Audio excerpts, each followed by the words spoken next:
Hello everyone, welcome to study पेनिसिया।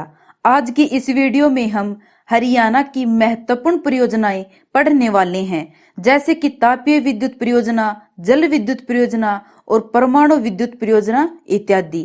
काफी important topic है, तो वीडियो को अंत तक जरूर देखना ताकि आने वाले एग्जाम में यह वीडियो हेल्पफुल हो। तो चलिए वीडियो शुरू करते हैं। सबसे पहले देखते हैं तापीय विद्युत परियोजना। तो हरियाणा में 5 तापीय विद्युत परियोजना या केंद्र है।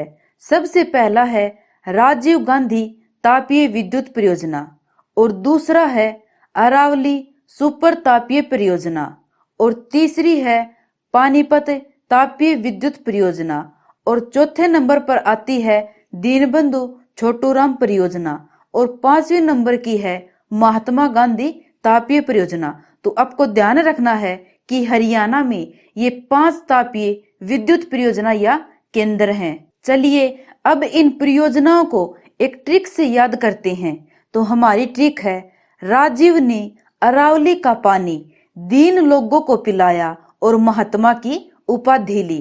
तो इस ट्रिक में राजीव से बनेगा हमारा राजीव गांधी तापीय परियोजना और अरावली से बनेगा अरावली सुपर तापीय परियोजना और पानी से बनेगा पानीपत तापीय विद्युत परियोजना और दीन से बनेगा दीनबंधु छोटूराम परियोजना और अंत में महात्मा से बनेगा महात्मा गांधी तापीय परियोजना।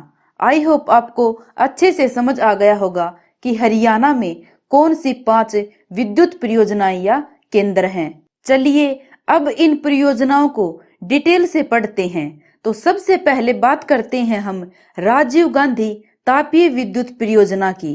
तो इस परियोजना की शुरुआत 24 अगस्त 2010 को की गई थी और यह हिसार जिले के खेदार या खेदड़ में स्थित है। तो आपको ध्यान रखना है कि हिसार जिले के खेदार या इसे हम कहें खेदड़ में राजीव गांधी तापीय विद्युत परियोजना है और इसमें 2 यूनिट हैं जिनकी कुल उत्पादन क्षमता 1200 मेगावाट है और इसका निर्माण रिलायंस ऊर्जा लिमिटेड द्वारा किया गया था और यह देश के उत्तरी क्षेत्र की प्रथम परियोजना है जिसे मेगा परियोजना घोषित किया गया है। तो आपको ध्यान रखना है कि अगर आपसे पूछा जाए कि किस परियोजना को मेगा परियोजना कहा जाता है तो हम कहेंगे राजीव गांधी तापीय विद्युत परियोजना को और इसका निर्माण रिलायंस ऊर्जा लिमिटेड द्वारा किया गया था। नेक्स्ट है अरावली सुपर तापीय परियोजना और इस परियोजना की शुरुआत 29 मई 1986 को की गई थी और यह झज्जर जिले के झाडली में स्थित है।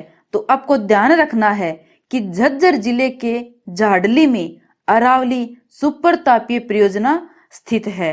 इसके साथ ही इस परियोजना को इंदिरा गांधी सुपर तापीय विद्युत परियोजना भी कहा जाता है। तो अगर आपसे पूछा जाए कि किस परियोजना को इंदिरा गांधी सुपर तापीय परियोजना भी कहा जाता है तो हम कहेंगे अरावली तापीय परियोजना को।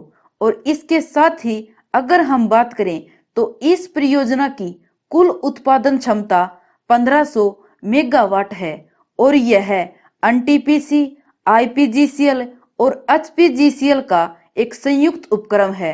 तो इन सब के बारे में भी आपको ध्यान रखना है। और अगर हम बात करें एनटीपीसी की तो एनटीपीसी का पूर्ण रूप है national thermal power corporation limited और आईपीजीसीएल का पूर्ण रूप है Indraprastha power generation company limited और इसके साथ ही एचपीजीसीएल का पूर्ण रूप है Haryana power generation corporation limited. तो इन फुल फॉर्म के बारे में भी आपको ध्यान रखना है, कई बार इनसे भी क्वेश्चन अक्सर एग्जाम में पूछ लिया जाता है। चलिए नेक्स्ट देखते हैं पानीपत तापीय विद्युत परियोजना और इस परियोजना की शुरुआत 1 नवंबर 1979 को की गई थी और यह पानीपत जिले के आसन सिवाह गांव में स्थित है।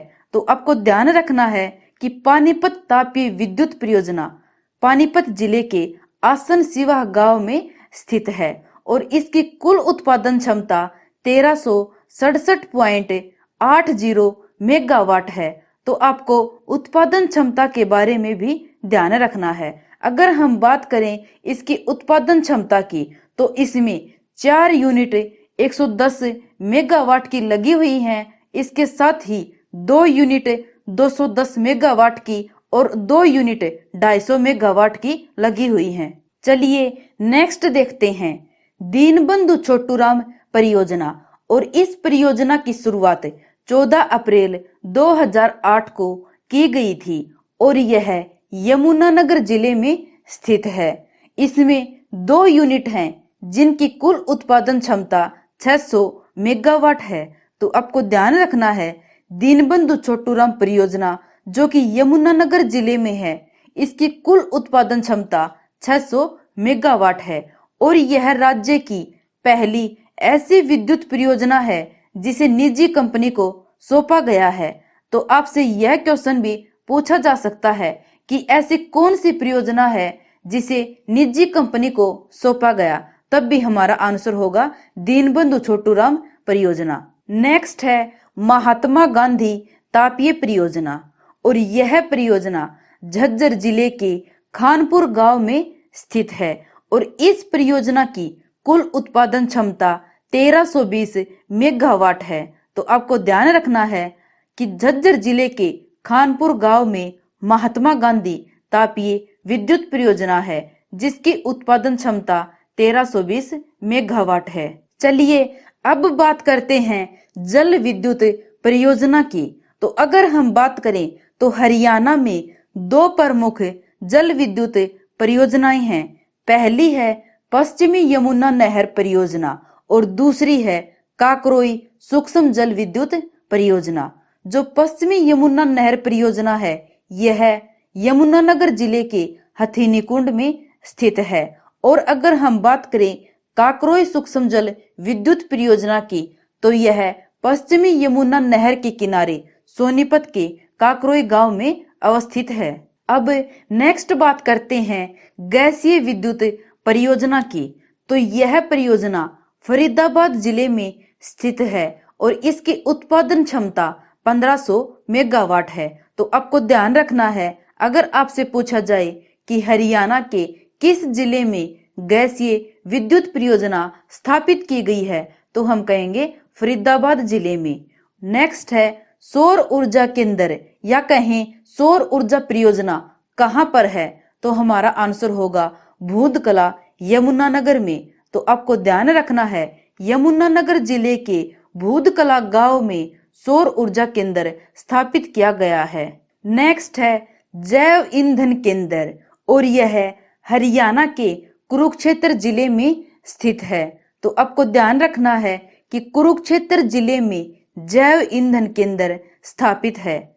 और नेक्स्ट है परमाणु विद्युत परियोजना और यह परियोजना फतेहाबाद जिले के गोरखपुर, काजलहेड़ी और कुम्हारिया गांव में स्थापित है।